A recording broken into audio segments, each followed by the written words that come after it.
အားလုံးပဲမင်္ဂလာပါကျွန်တော်မြတ်ဆက်ကြဒေါက်တာစောပါနက်ခတ်ပေရင်အကြံပေးနဲ့အခါတော်ပေးတနန်းပြတာခြင်းလုပ်ငန်းတွေကိုလည်းဆောင်ရွက်ပါတယ်ကျွန်တော်အခုပြောပြခြင်းတဲ့အကြောင်းအရာလေးကတော့မနေ့ကတော့ဒါကျင့်စဉ်အောင်မြင်ခြင်းဒီလိုလုပ်ဆိုတဲ့အကြောင်းအရာနဲ့ပတ်သက်ပြီးတော့ကျွန်တော်ကို Messenger ကနေဖြစ်စေတယ်လီဖုန်းနဲ့ဖြစ်စေလာပြီးတော့လှမ်းဆွေးနွေးကြတဲ့ပုံကိုယ်တွေလည်းကြုံရပါတယ်ခင်ဗျအဲ့တော့ဘာလဲဆိုလို့ရှိရင်ကျွန်တော်ပြောသလိုလဲဒီဇိုင်းမမှတ်လုပ်တယ်ပေါ့ဗျာဒီဇိုင်းမမှတ်လုပ်တယ်ဒါပေမဲ့ဒီနေ့တစ်ချိန်ဒီဖြစ်မလာသေးဘူးဆိုတဲ့အတွေးမျိုးတွေပေါ့နော်ဖြစ်မလာဘူးလို့သူယူဆတာပေါ့အဲ့ဒါဘာကြောင့်ပြန်ဖြစ်မလဲဥပမာနိုင်တသိန်းဟလာပြည့်အောင်ကျင့်ရမယ်ဆိုတဲ့ဟာလေးမနေ့ကတော့ကျွန်တော်ပြောရတာဥပမာပြောတာပါဗျာဟိုအတိုင်းတာတစ်ခုထိကျင့်ရမယ်လို့ဆိုလို့ရဒါပေမဲ့သူတို့အဲ့လိုပဲဒီဇိုင်းမှတ်လုပ်ပါလိမ့်နဲ့ဖြစ်မလာဘူးဆိုတဲ့အကြောင်းအရာမှာအဲ့ဒါဆိုရင်ခင်ဗျားနည်းနည်းပြန်သုံးသပ်ဖို့လိုတယ်ဒါခင်ဗျားတို့တည်းတော့စော်ကားတာတော့မဟုတ်ဘူးကျွန်တော်ဒါဆွေးနွေးကြည့်ပြီးတာနော်ဥပမာကျွန်တော်တို့လောကမှာကျွန်တော်တို့လောကီပညာစခန်းမှာကြားစရာမြင်စရာသင်စရာဆိုတဲ့ကိစ္စရှိတယ်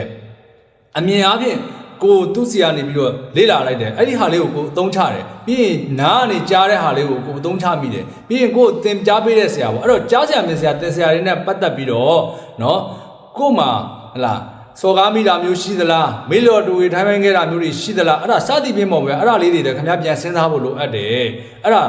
အဲ့တော့ကျွန်တော်ဥပမာလေးပြောပြမယ်ကျွန်တော်က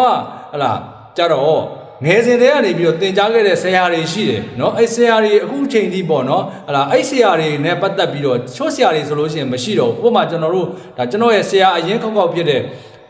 ဒီမြန်မာနိုင်ငံဝေဒသုတေသနအဖွဲ့ဒုက္ခရဆရာကြီးဦးတန်းထေးပေါ့เนาะဘေရင်တက်ချင်တန်ရီသင်ဆိုတဲ့စာအုပ်လေးကိုထုတ်ခဲ့တဲ့စာအုပ်ကိုထုတ်ခဲ့တဲ့ဒီဆရာကြီးပေါ့เนาะဒီဆရာကြီးဆိုတာကျွန်တော်ရဲ့ဒါတကယ်ဟိုအဖဆရာအရင်ခောက်ပါပဲဗျာနော်ဒီဆရာကြီးကမရှိတော့ပေမဲ့လည်းကျွန်တော်နှစ်စဉ်ဆရာကြောကိုကျွန်တော်နှစ်စဉ်သွားကြောပါတယ်ဗျာထိုနည်းတူစွာပဲအခြားသောဆရာတွေဂိုင်းပညာနဲ့ပတ်သက်ပြီးတော့ပေးခဲ့တဲ့ဆရာတွေရှိပါတယ်အဲ့တော့ကျွန်တော်တို့ဒါဆရာတွေအများကြီးပါပဲဗျာအဲ့ဒီဆရာတွေနဲ့ပတ်သက်ပြီးကျွန်တော်သတင်းကြိုတိုင်းသွားပြီးတော့ကြောတယ်နော်ကြောတယ်အဲ့တော့အဲ့ဒီဆရာတွေကလည်းမရှိတော့တာဘူး2015လောက်ထဲကဆုံးမသွားတဲ့ဆရာတွေရှိတယ်အဲ့ထက်စောပြီးတော့ဆုံးမသွားတဲ့ဆရာတွေရှိတယ်ဒါပေမဲ့ဆရာကြောတွေကြံခဲ့သေးတယ်အဲ့ဆရာကြောတွေကိုဒီနေ့တစ်ချိန်ထိကျွန်တော်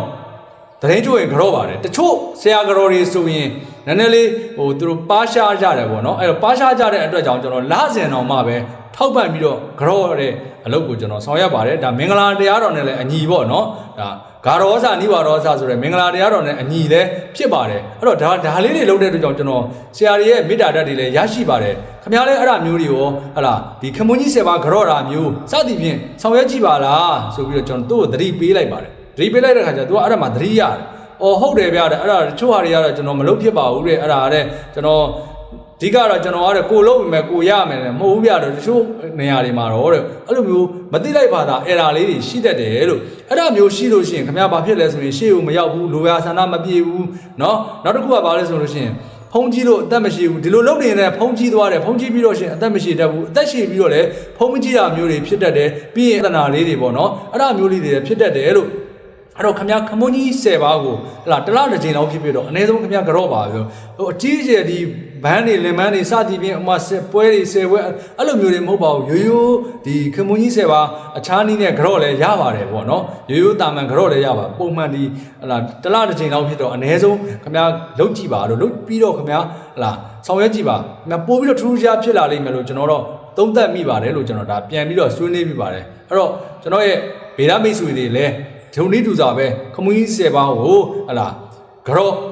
ဖြစ်အောင်ကြိုးစားကြပါเนาะတခါလေကြလို့ရှိရင်မမြင်ရတဲ့ဟို error လေးတွေပေါ့ဗျာမမြင်ရတဲ့ error လေးတွေကရှိနေတတ်ပါတယ်အဲ့တော့အားလုံးပဲလိုရာဆန္ဒတွေပြည့်စုံကြပါစေကောင်းကျိုးမင်္ဂလာတွေပြည့်စုံကြပါစေလို့မေတ္တာပို့တာပေးလက်ပါခင်ဗျာကျွန်တော်နဲ့တွေ့ပြီးဗီဒီယိုဆွေးနွေးလို့တဲ့ပုံပုံများဖြစ်စေအခါတော့လိုချင်တဲ့ပုံပုံများဖြစ်စေလာရောက်ဆွေးနွေးလိုပါကအထက်ပါဖုန်းနံပါတ်ကိုကြိုတင်ပြီးရချင်းယူဖို့လိုအပ်ပါတယ်